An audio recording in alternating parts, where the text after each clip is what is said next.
ನಿರ್ವಹಣೆಯ ಕೊರತೆಯಿಂದ ಅನೈತಿಕ ಚಟುವಟಿಕೆಯ ತಾಣವಾದ ಬೆಳ್ಳಟ್ಟಿ ಪ್ರವಾಸಿ ಮಂದಿರ. ಗದಗ ಜಿಲ್ಲೆಯ ಶಿರಹಟ್ಟಿ ತಾಲೂಕಿನ ಬೆಳ್ಳಟ್ಟಿ ಗ್ರಾಮದಲ್ಲಿ ಇರುವ ಲೋಕೋಪಯೋಗಿ ಇಲಾಖೆಯ ಪ್ರವಾಸಿ ಮಂದಿರ ನಿರ್ವಹಣೆಯ ಕೊರತೆಯಿಂದಾಗಿ ಅನೈತಿಕ ಚಟುವಟಿಕೆಯ ತಾಣವಾಗಿದೆ. ಈ ಪ್ರವಾಸಿ ಮಂದಿರದ ಕಂಪೌಂಡಿನ ಮುಖ್ಯ ಗೇಟ್ ಕಿತ್ತು ಹೋದ ಪರಿಣಾಮ ಒಳಗಡೆ ಖಾಸಗಿ ವಾಹನಗಳ ದರ್ಬಾರ್ ಆಗಿದ್ದು ಪಾರ್ಕಿಂಗ್ ಸ್ಥಳವಾಗಿದೆ. ಸಂಜೆ ಆಯಿತೆಂದರೆ ಇಲ್ಲಿನ ಪ್ರವಾಸಿ ಮಂದಿರದ ಆವರಣವು ಸರಾಯಿ ಕುಡುಕರಿಗೆ ಅನೈತಿಕ ಚಟುವಟಿಕೆಗಳ ತಾಣವಾಗಿದ್ದು ಯಾರು ಕೇಳುವವರೇ ಇಲ್ಲದಂತಾಗಿದೆ ಎಂದು ಇಲ್ಲಿನ ಸಾರ್ವಜನಿಕರು ಆರೋಪಿಸುತ್ತಿದ್ದಾರೆ.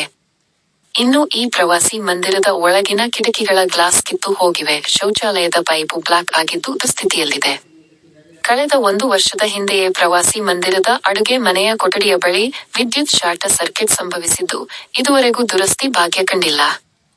ಪ್ರವಾಸಿ ಮಂದಿರದ ಅಕ್ಕ-ಪಕ್ಕದಲ್ಲಿ ಹಾಗೂ ಹಿಂದುಗಡೆ ಮಳೆಯ ನೀರು ಸಂಗ್ರಹವಾಗಿ ಇದರಲ್ಲಿ ಕಸಕಡ್ಡಿಗಳು ಬಿದ್ದು ಕೊಳಚೆ ಪ್ರದೇಶವಾಗಿದ್ದು ನಿಜಕ್ಕೂ ಸೊಳ್ಳೆಗಳ ತಾಣವಾಗಿ ಪರಿಣಮಿಸಿದೆ. ಕಣ್ಮುಚ್ಚಿ ಕುಳಿತಿರುವ ಲೋಕೋಪಯೋಗಿ ಇಲಾಖೆಯ ಅಧಿಕಾರಿಗಳು ಈಗಲಾದರೂ ಸಹ ಎಚ್ಚೆತ್ತುಕೊಂಡು ಇಲ್ಲಿಗೆ ಒಮ್ಮೆ ಭೇಟಿ ನೀಡುವ ಮೂಲಕ ಇಲ್ಲಿನ ಸಮಸ್ಯೆಗಳ ಬಗ್ಗೆ ಸೂಕ್ತ ಕ್ರಮ ಕೈಗೊಳ್ಳಬೇಕಾಗಿದೆ. ವರದಿ: ಚಂದ್ರಶೇಖರ ಸೋಮಣ್ಣವರ.